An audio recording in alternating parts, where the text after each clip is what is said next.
देहरादून से बड़ी खबर है, जहां पूर्व सीएम हरीश रावत को क्वारंटाइन किया गया। हरीश रावत को परिवार सहित क्वारंटाइन कर दिया गया है। ओल्ड मसूरी रोड पर उनके आवास पर प्रशासन ने क्वारंटाइन किया। दिल्ली से लौटे हरीश रावत 21 दिन क्वारंटाइन रहेंगे। पत्नी, बेटी, दामाद और नाती के साथ में क्वारंटाइन रहेंगे। हरीश रावत ने कहा कि वो मोबाइल से ही टच में रहेंगे। हरीश रावत ने सभी को नियमों का पालन करने की नसीहत दी है। हरीश रावत ने निजी विद्यालयों के शिक्षकों को वेतन न मिलने से दुख भी दर्ज किया है।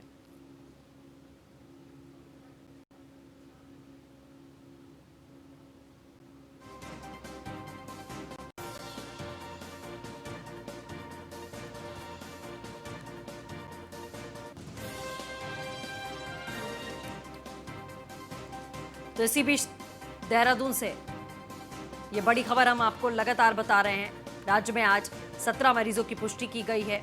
राज्य में कोरोना के कुल संक्रमित मरीजों की संख्या 1836 है।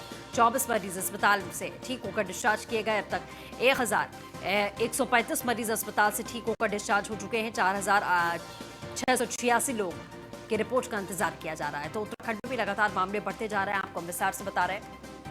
4686 लोगों की रिपोर्ट का इंतजार किया जा रहा है। तो राज्य में आज 17 मरीजों में कोरोना की पुष्टि की गई है। राज्य में कोरोना के कुल संक्रमित मरीजों की संख्या 1836 पहुंच चुकी है।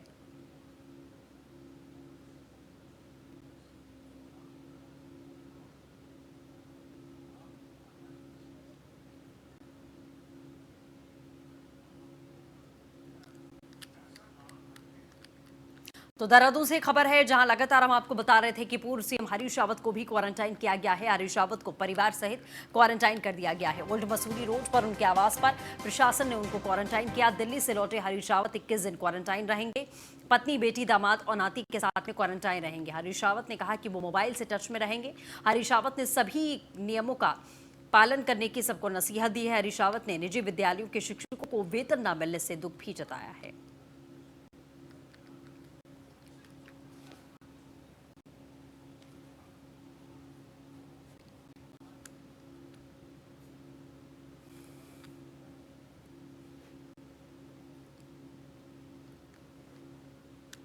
खबर देहरादून से, जहां क्वारंटाइन सेंटर्स पर नोडल अधिकारियों की नियुक्ति की गई। व्यवस्थाओं को दुरुस्त करने के लिए नोडल अफसर नियुक्त किए गए। आत्महत्या पर मचे बवाल के बाद जिला प्रशासन ने कदम उठाया। दूर में बने 32 क्वारंटाइन सेंटर्स में नोडल अधिकारियों की नियुक्ति के आदेश जिलाधिकारी देहरादून डॉक्टर आशीष कुमार श्रीवास्तव ने जारी किया। आदेश क्वारंटाइन सेंटर से लगातार मिल रही शिकायतों के बाद में नियुक्ति की गई।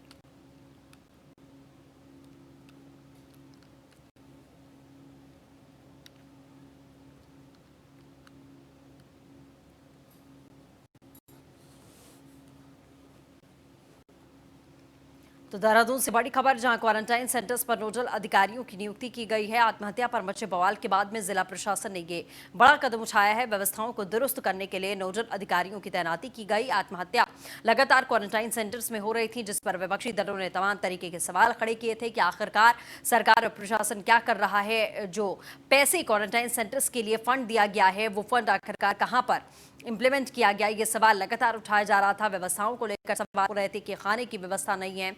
इस वजह से लोग कहीं ना कहीं हैरान परेशान होकर आत्महत्या कर रहे हैं।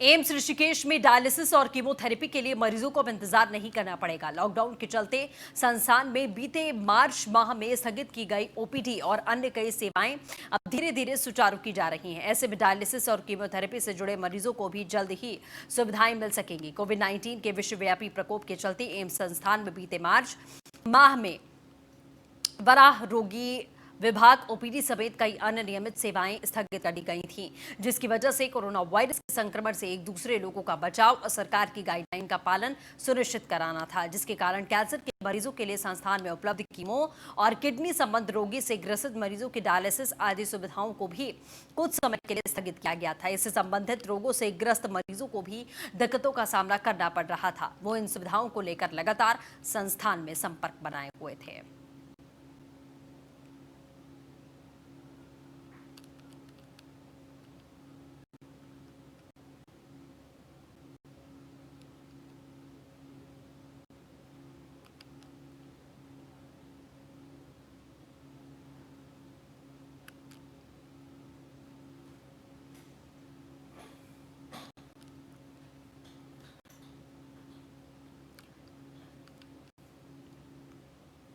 तो खबर आपको एक बार फिर से हम बताते हैं कि एम्स में जिस तरीके से ये खबरें लगातार सामने आ रही हैं कि इन सुविधाओं को बंद कर दिया गया था।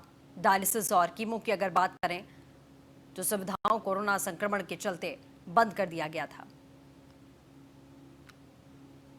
तो लॉकडाउन के चलते संस्थान में बीते मार्च महीने में स्थगित की गई थी ओपीडी और अन्य कई सेवाएं अब धीरे धीरे सुचारू की गई हैं।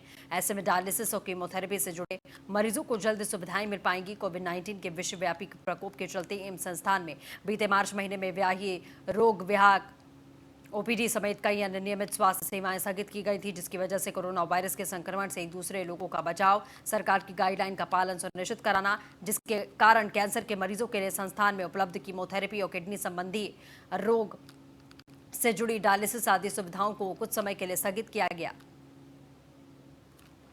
ये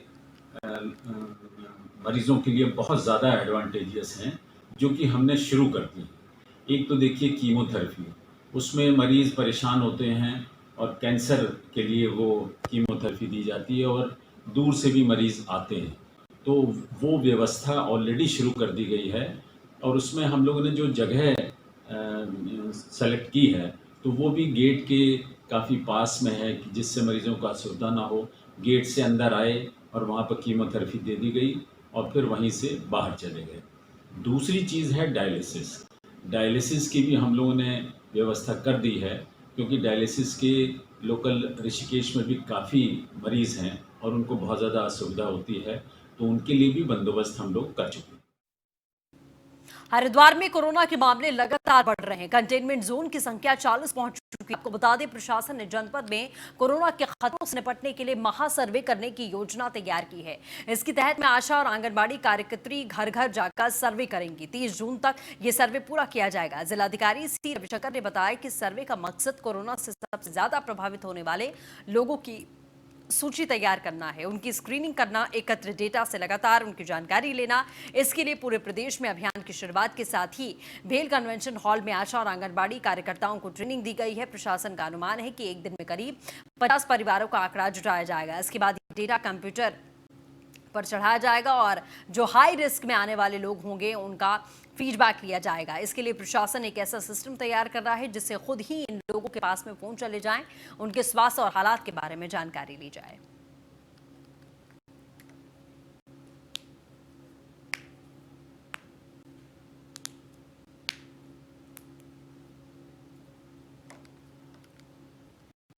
खबर देहरादून से, जहां उत्तराखंड में बीजेपी की वर्चुअल रैली के जरिए जनता से जुड़ रही बीजेपी। उत्तराखंड के कई बड़े मंत्री वर्चुअल रैली से जुड़े हैं। सीएम त्रिवेंद्र सिंह रावत भी बीजेपी के वर्चुअल रैली में जुड़े। रक्षा मंत्री राजनाथ सिंह ने वर्चुअल रैली को संबोधित किया। गढ़वाल मंडल इलाके के लिए दिल्ली से वर्चुअल रैली की गई।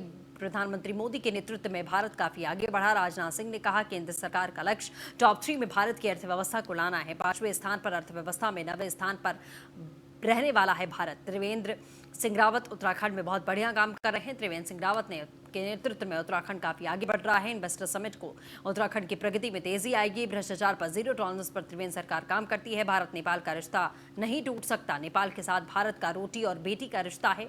नेपाल के साथ में बातचीत के माध्यम से समाधान निकाला जरूर जाएगा।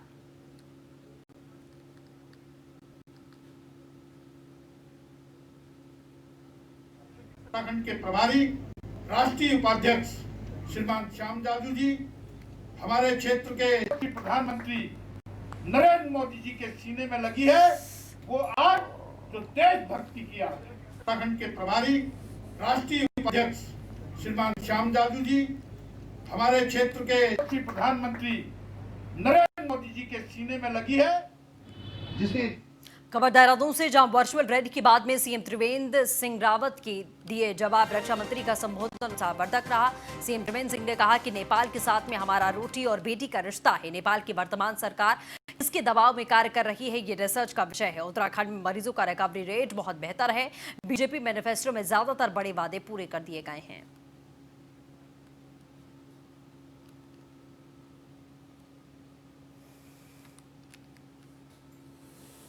वो संजीवनी फिर एक बार दुनिया को जियो। और हम तो ये भी प्रार्थना करते हैं कि भारत वो देश है जिसने संजीवनी दी है दुनिया को, जिसने पुनर्जीवन दिया है।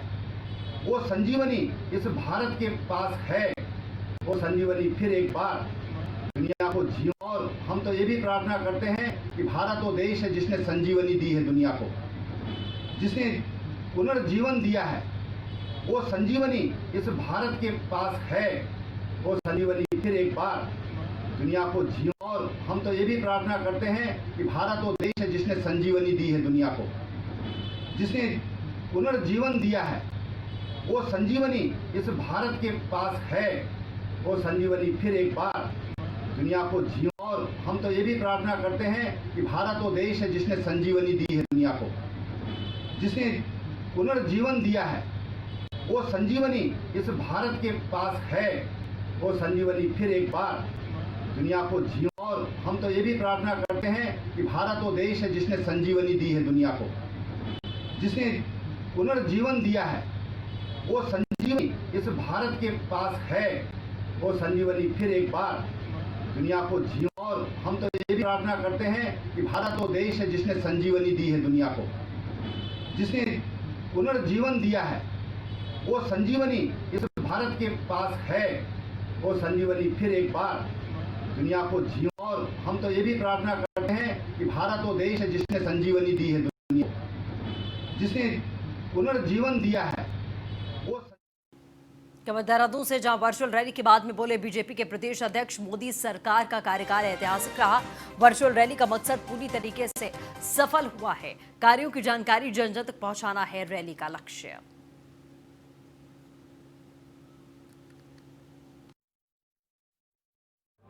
मैं ये कह सकता हूं कि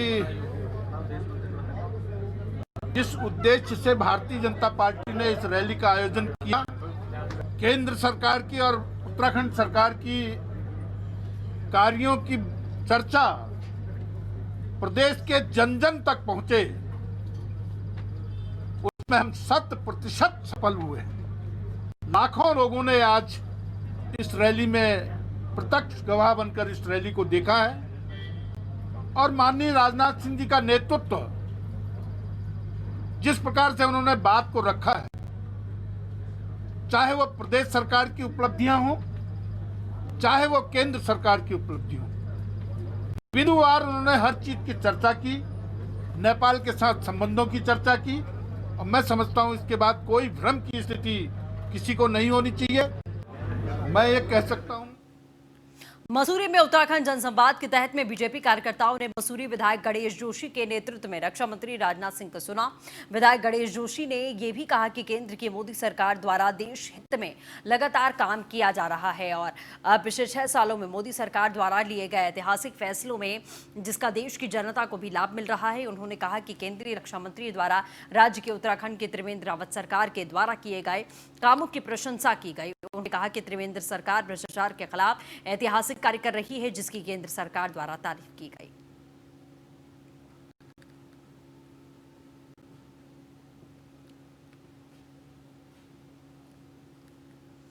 विकासनगर में भी केंद्रीय रक्षा मंत्री राजनाथ सिंह का वीडियो कॉन्फ्रेंसिंग के माध्यम से वर्चुअल रैली का आयोजन किया गया। वर्चुअल रैली के दौरान लोगों ने सोशल डिस्टेंसिंग का पालन करते हुए रक्षा मंत्री की बातें सुनी। आपको बता दें, विकासनगर पचमदून में हेरिटेज वेडिंग पॉइंट में केंद्रीय रक्षा मंत्री राजनाथ सिंह का वीडियो कॉन्फ्रेंसिंग के माध्यम से विशाल वर्चुअल रैली का आयोजन किया गया। इस मौके पर विकासनगर विधायक मुन्ना सिंह चौहान के अलावा बीजेपी के वरिष्ठ पदाधिकारी, ब्लॉक प्रमुख जसविंदर सिंह बिट्टू के अलावा सैकड़ों कार्यकर्ताओं ने सोशल डिस्टेंसिंग का पालन करके रैली में भाग लिया। क्या कहेंगे आप इस बारे ये पूरे देश में एक श्रृंखला है जिसमें भारतीय जनता पार्टी का जो राष्ट्रीय नेतृत्व है वो सब अलग अलग प्रदेशों में भी अलग अलग रीजन में वर्चुअल रैलीज के माध्यम से संबोधन कर रहे हैं। आज माननीय राजनाथ सिंह जी जो पूर्व राष्ट्रीय अध्यक्ष हैं, रक्षा मंत्री जी हैं, आज वो संबोधित कर रहे हैं। विशेष रूप से फोकस उनका उत्तराखंड को लेकर के भी है आज के संबोधन में। और निश्चित रूप से इसमें कोविड-19 के इस दौर में जो परिस्थितियाँ उत्पन्न हुई, पूरे देश के लोगों का हौसला अफजाई के लिए सरकार के कौन कौन से कार्यक्रम हैं, कोविड कंट्रोल के लिए, प्रबंधन के लिए क्या क्या इंतजाम किए जा रहे हैं, और साथ ही साथ भारतीय जनता पार्टी के कार्यकर्ता को 24/7 बेसिस पर हर आपातकाल स्थिति में अपना योगदान करने के लिए तैयार है। खबर देहरादून से, जहां 19 और कॉलेजों के खिलाफ में मुकदमा दर्ज किया गया है। आपको बता दें, अरबों रुपए के छात्रवृत्ति घोटाले में मुकदमा दर्ज किया गया। यूपी और उत्तराखंड के 19 कॉलेजों पर मुकदमा दर्ज किया गया है। अब तक 72 कॉलेजेस में मुकदमा लिखा जा चुका है। छात्रवृत्ति घोटाले की जांच कर रही एसआईटी प्रमुख मंजूनाथ टीसी के आदेश पर मुकदमा दर्ज किया गया। देहरादून के प्रेमनगर में 1, डालनावाला में 7, हरिद्वार के गनागहर, भगवानपुर, ज्वालापुर, कनखल और सिडकुल में 5 मुकदमे दर्ज किए गए। Baba Farid institute of technology Dehradun में 31.6 लाख रुपए हड़पने का आरोप लगा। Swami Vivekanand law college of education Roorkee पर 24.26 लाख करोड़ का आरोप है। College of advance technology Roorkee पर 5.61 लाख हड़पने का आरोप। रुड़की कॉलेज ऑफ एजुकेशन पर 82.78 लाख हड़पने का आरोप। Saraswati professional degree college Jagjitpur पर 41.42 लाख हड़पने का आरोप है। हिमाचल के Himalayan group of professional institute पर 26.48 लाख के गबन करने का आरोप। यूपी के सहारनपुर में DRPME DCE college, DCET, DCTE Sundarpur पर आरोप लगा हुआ है। दून कॉलेज ऑफ लॉ और दून कॉलेज गणेशपुर पर 1.48 करोड़ के गबन का आरोप है। मोनार्ड यूनिवर्सिटी हापुड़ पर फर्जी छात्र दिखाकर 1.02 करोड़ हड़पने का आरोप है। Shri Ram institute Meerut engineering college और कालका इंस्टीट्यूट पर भी 15.98 लाख का आरोप है। Krishna college of law Chhutmalpur पर 20.52 लाख हड़पने का आरोप। ओम संतोष प्राइवेट ITI सहारनपुर पर 26.52 लाख रुपए हड़पने का आरोप लगा है।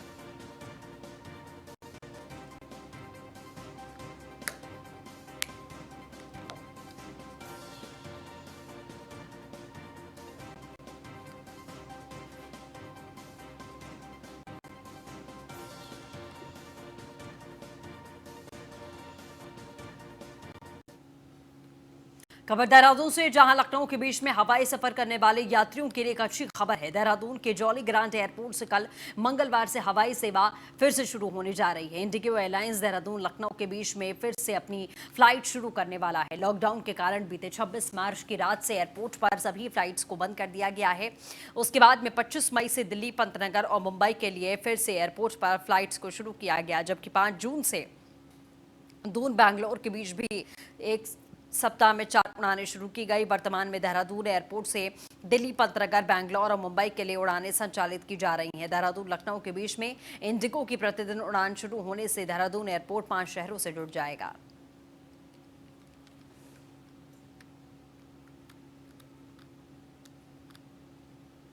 युवा कांग्रेस ने जिलाधिकारी के माध्यम से मुख्यमंत्री को ज्ञापन भेजा, जिसमें उत्तराखंड सरकार के नई नियुक्ति पर रोक हटाने की बात युवा कांग्रेस के पदाधिकारियों से की गई। उन्होंने कहा कि कोरोना महामारी के कारण जहां युवा भारी संख्या में बेरोजगार हुआ है, ऐसे में राज्य सरकार का दायित्व बनता है कि लोगों के रोजगार की व्यवस्था करे, लेकिन सरकार ऐसा करने के बजाय राज्य सरकार जिस प्रकार से राज्य में नई नियुक्तियों का रोक लगाने का नया आदेश जारी कर चुकी है, उससे उत्तराखंड के युवाओं के साथ में विश्वासघात के साथ ही उनके भविष्य को अंधकार में डालने का काम किया गया। उन्होंने सरकार को चेतावनी दी है कि अगर सरकार जल्द अपना ये फैसला वापस नहीं लेती है तो युवा कांग्रेस के सभी कार्यकर्ता और पदाधिकारी आंदोलन करने के लिए विवश हो जाएंगे। जिलाधिकारी पौड़ी का कहना है कि इनका मांग पत्र मुख्यमंत्री को भेजा जा रहा है।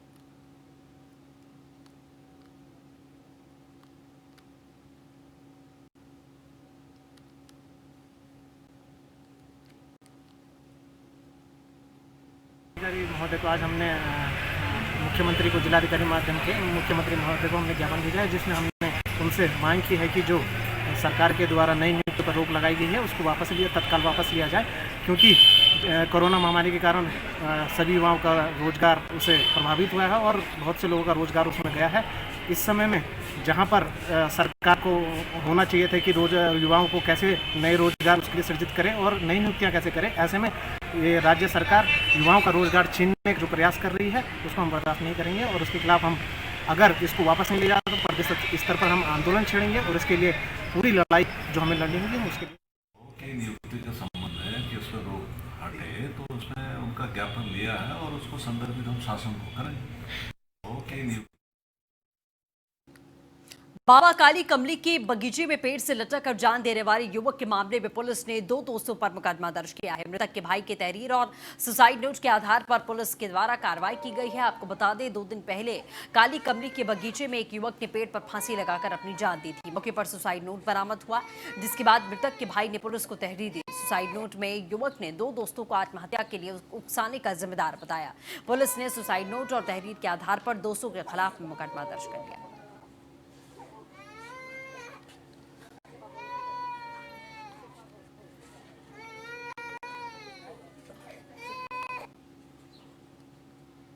बताया गया था कि काली कमली धर्मशाला है, उसका आम बाग है, उसमें आम के पेड़ पे एक व्यक्ति ने फांसी लगा ली है। जो है उसके जेब से जो है व्यक्ति के जेब से जो एक सुसाइड नोट मिला था। उस सुसाइड नोट में उसने अपने मृत्यु के संबंध में जिक्र किया है। उसके आधार पर जो है थाना ऋषिकेश में है 2 लोगों के विरुद्ध मुकदमा पंजीकृत कर दिया गया। खबर हरिद्वार से, जहां साधु के हत्या मामले में पुलिस को बड़ी सफलता हाथ लगी है। पुलिस ने हत्या करने वाले 5 आरोपियों को गिरफ्तार किया है। सुल्फा पीने को लेकर युवक से विवाद हुआ था, जिसके बाद हत्या की गई। सुल्फा नहीं देने पर युवकों ने साधु के साथ में मारपीट और फिर हत्या की। सिर में डंडा लगने से साधु की मौत हुई थी। पुलिस ने मुकदमा दर्ज कर आरोपियों को जेल भेज दिया।